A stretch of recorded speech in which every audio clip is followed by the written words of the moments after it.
Sup, you beautiful bastards. Hope you're having a fantastic Tuesday. Welcome back to the Philip DeFranco Show, and let's just jump into it. And the first thing we're going to talk about today is the anger surrounding movie and TV casting news, which feels like it's just happening more and more these days. And it's not one of those outrage situations where it's like Kevin Spacey and Harvey Weinstein are in the new Batman movie. I don't know, they just got cast. And everyone's like, oh, but they're horrible people. How could you do this? Rather, most of the outrage seems to be that the person playing that character isn't what that character is. And we've got two people today. The first is Jack Whitehall. It was recently announced that he'll be playing the first openly gay character in a Disney movie, and specifically he's set to star in Jungle Cruise along with Emily Blunt and Dwayne "The Rock" Johnson. But the issue that many people had is that Jack Whitehall himself is not gay. You had actor Ethan Harvey writing on Twitter, if only there were gay actors who could play Camp as well as Jack Whitehall. Chris Salvatore saying, such a damn shame, it's so hard to find gay actors to play gay roles in Hollywood. Jamie Hensley writing, disgraceful that Jack Whitehall has been cast as Disney's first openly gay character. Where's our hashtag queer too? Obviously Hollywood has run out of gay actors. But you also had people defending Disney's choice as well as the actors saying that the whole point of acting is you can be anything. Some then asking, if we're getting angry about this, should we also be getting angry about actors like Matt Bomer who play straight characters on TV? And along that note, you had people like Jonah Ford saying, calling for gay actors to play gay roles will limit gay actors only to gay roles, adding that what mattered was if the performance was believable. But like I said, Jack Whitehall was not the only target here. There was also Ruby Rose. Ruby Rose was recently announced as Batwoman in the CW's Arrowverse, and there was a lot of backlash. And it appears so much so that we ended up seeing Ruby Rose delete her Twitter. But before she deleted it, she addressed some of the outrage, tweeting, where on earth did Ruby is not a lesbian, therefore she can't be Batwoman come from? Has to be the funniest, most ridiculous thing I've ever read. I came out at 12 and have for the past 5 years had to deal with she's too gay. How do y'all flip it like that? I didn't change. I wish we would all support each other and our journeys. And it appears the not gay enough argument came from Ruby Rose saying that she was gender fluid. But you also had people saying that Ruby Rose was a problem because she's not Jewish. And in case you don't know, the modern Batwoman character is of Jewish descent. In tweets like this one that gained a lot of traction, not only does Ruby Rose not identify as a lesbian, but she's not Jewish either. So they basically lied about it, wanting an actor that represented the diversity to stay true to who Batwoman is, and instead just picked a hot white person that isn't too gay to offend the straights. And another calling it a complete erasure of Kate Kane's Jewishness. But like I said, Ruby Rose ended up leaving Twitter. The last thing she said is taking a break from Twitter to focus all my energy on my next two projects. If you need me, I'll be on my bat phone. Which I will say, I really love that last tweet because it's kind of just a giant middle finger to everyone giving her shit right now. And the thing is, when it comes to movies and entertainment, I get the idea behind wanting to see representation. But I also think that the moment that your argument is someone is not gay enough,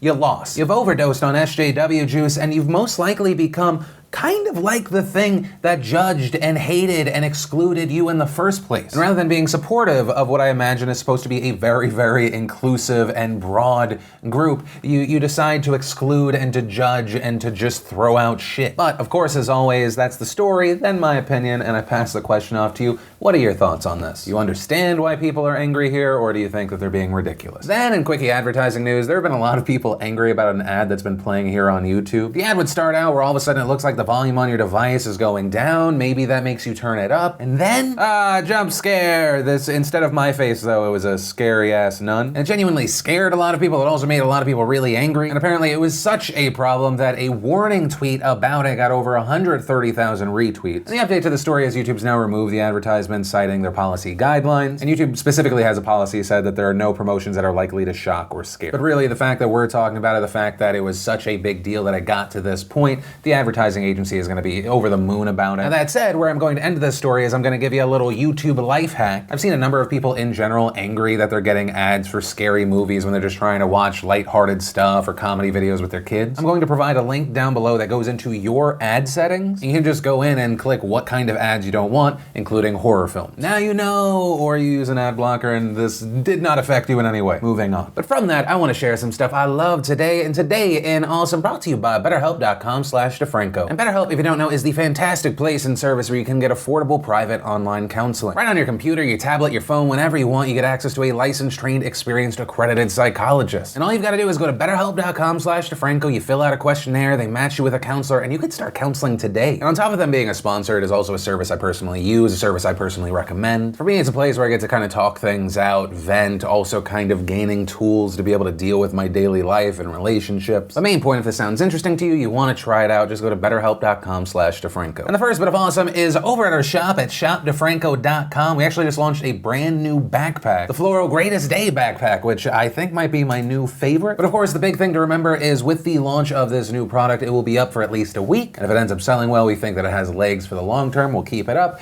And if not, it'll be gone in a week and you won't be able to get it. So if you want one, snag one while you can. Then we had the soundtrack to Titanic with Ariana Grande and James Corden. We had Drinko with Ryan Reynolds. For some food porn awesome, we had Thrillist giving us the pizza bagel. We had some Danny McBride goodness with a trailer for Arizona. We had Numberphile giving us a video on the five-sided square. And if you want to see the full versions of everything, I just shared the secret link of the day. Really anything I talked about today, links as always are in the description down below. And then let's talk about these updates around the Omarosa Donald Trump clusterfuck. So as we talked about yesterday, Omarosa of course released audio recordings of her being fired, her talking to Donald Trump after, and a big part of the coverage had to deal with the legal situation around that. And I even said, you know what, she talked about this so-called apprentice tape where Donald Trump says the N-word. I am personally incredibly skeptical of everything that Omarosa says or does, and unless I can actually see or hear it, I'm not really inclined to believe her. But there are now updates to the story that involve new statements, audio recordings, Donald Trump sounding off on Twitter. It feels like now we have to talk about it. So Omarosa said that she recently listened to a 3-minute audio tape where Donald Trump multiple times uses the N-word, specifically in reference to 2004 Apprentice contestant Kwame Jackson. And according to Omarosa, even though she only just recently heard it, in her book she references a conversation from 2016 where she speaks with Katrina Pearson, Trump's former campaign spokeswoman, former campaign communications director Jason Miller, and Lynn Patton. And last night, Katrina Pearson was on Fox News being read part of Omarosa's book, specifically talking about asking the president if the tape might exist, and he said no. Then she asked him what he wanted her to do, and he said, put it to bed. And then this happened. Katrina cursed and said,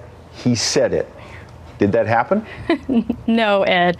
That did not happen. It sounds like she's writing a script for a movie. But the problem for Katrina Pearson is that Omarosa then just hours later released another audio clip. And it appears to be a recorded conversation from 2016 with Omarosa, Katrina Pearson, Jason Miller, and Lynn Patton. And this is what we hear. I'm trying to find out at least what context it was used in to help us maybe try to figure out a way to spin it. Patton then described a conversation she had with then-candidate Trump about making the slur. I said, well, sir, can you think of any time that this might have happened? And he said no. Well, that's not true. He goes, how do you think I should handle it? And I told him exactly what you just said, Omarosa, which is, well, it depends on what scenario you're talking about. And he said, well, why don't you just go ahead and put it to bed?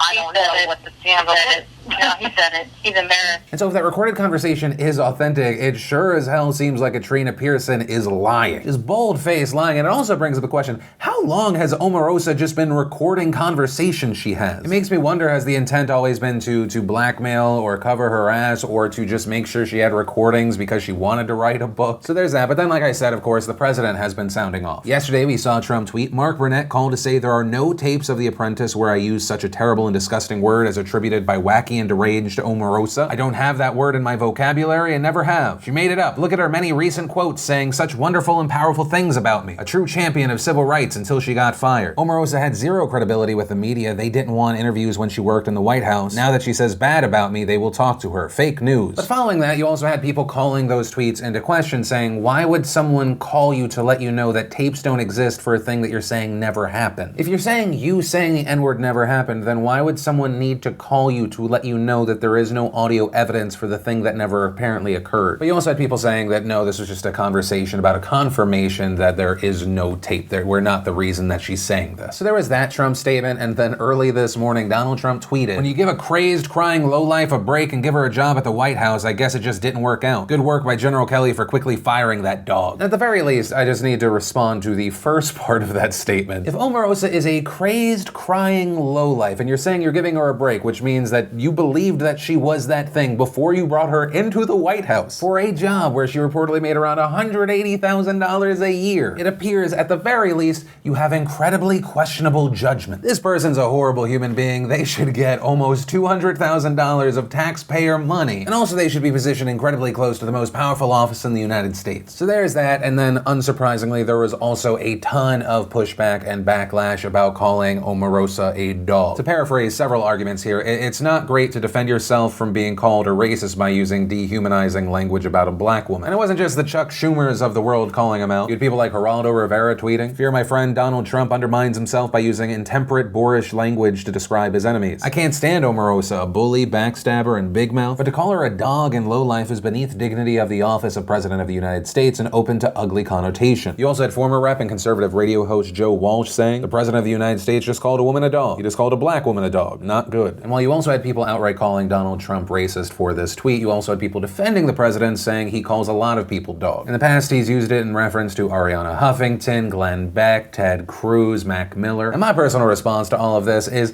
how is anyone using the term dog in a negative way? 1, dogs are just generally awesome. 2, I guess specifically for Donald Trump, a dog will never record your conversation. Also 3, while searching through Donald Trump's tweets, for some reason he uses the phrase fired like a dog, which I don't believe is a thing, or it turns out Donald Trump has a very interesting side business we know nothing about. I guess the main point here is I'm just not here for this dog slander. And also specifically in reference to Donald Trump calling Omarosa a dog, I don't think the intent there was racism. Instead, I think it's just a regular Trump practice of dehumanizing language about people he does not like. That said, of course, I'd love to know your opinion about any and all of this story. But as far as where this story ends today, it's being reported by the Washington Examiner that the Trump campaign has filed an arbitration action against Omarosa, specifically citing a breach of her 2016 non-disclosure agreement. And as far as what happens from here, we're ultimately going to have to see. I mean, this is just a weird, crazy mess. And then let's talk about the horrific accident in Genoa, Italy today. Genoa is a city of nearly 600,000 people in northern Italy. It is just 91 miles south of Milan. One of the primary ways to travel from Genoa to popular vacation spots along the Italian Riviera in the south of France is the A10 toll motorway. And part of this motorway consists of a 3/4 of a mile long bridge called the Morandi Bridge, a bridge that is 300 feet high and passes over river, buildings, streets, and rail lines. According to reports, traffic on the bridge today was especially heavy as it's the day before Ferragosto, which is a major Italian summer holiday, and many people were trying to get out of town. And at around noon, a 650-foot section of the bridge collapsed, which was captured on video by a witness. And that collapse sent people and vehicles plummeting hundreds of feet off the bridge. Aerial footage showing the intense level of destruction that occurred as broken piles of concrete lay piled up below. And photos posted all over social media showed the level of destruction from the ground level. And the before and after photo comparison is just horrifying to look at. Also, what we saw was a section of the bridge that supports the span also collapsed onto the roof of a nearby factory and other buildings, crushing at least one truck. On the scene, at least 280 rescue workers have arrived trying to clear rubble and search for survivors. You also have officials checking the bridge at other points to ensure that other portions don't collapse, and even just as a precaution, areas are being evacuated. And on top of that, you also have firefighters who are worried that gas lines might explode around the area. And with all of that said, it brings us to what is the casualty count of this situation? Well, according to a firefighter at the scene, about 20 vehicles either fell off the bridge or were crushed down below. That firefighter also saying that at least 2 people were pulled from the rubble. But according to the initial reports coming from Italy's deputy transport minister, at least 22 people died and 8 were injured. But of course, these numbers are expected to rise. And the most recent numbers put out by an Italian news agency, ANSA, puts the death count at 35 people. Now, obviously, even though this is still an active situation, there is, of course, the question, what caused this collapse? And as of right now, investigators don't know the exact cause, but several explanations are being explored. It's known that it was a particularly stormy day in Genoa, and there was also an eyewitness saying they saw a lightning bolt strike the bridge. It's also known that the bridge was originally built in the 1960s, but restructuring work had been done on the bridge in 2016. And in fact, according to the company that operates the toll road, Atlantia, there was also work being done on the bridge to reinforce its foundation during the time of the collapse. However, officials with Atlantia say that the bridge had been constantly monitored. And Atlantia's CEO has said that the company had not received any specific reports or alerts regarding the bridge's foundation. But Italy's deputy transport minister really doesn't seem to be buying that excuse, saying it's not acceptable that such an important bridge was not built to avoid this kind of collapse. And additionally, it's being reported that a full 2 years before the collapse, an engineer and professor at the University of Genoa said that the bridge was bound to fail due to problems with its structure. And it also turns out this isn't the first bridge collapse that Atlantia has been involved in recent years. In March of 2017, a bridge in northeastern Italy run by Atlantia's toll road unit collapsed while undergoing maintenance. A collapse that killed a couple and led to a criminal investigation by Italian authorities. But ultimately, that's where we are with this situation right now. As far as any updates, we're going to have to see what comes from this investigation. Obviously, my thoughts and well wishes go out to all of those affected, and there's no main point to this story. The world is unpredictable and unforgiving, and I know that's kind of a dark note to end the show on. But I guess it's also part of the reason that we should know what's happening in the world, try to have an effect on it, or at the very least,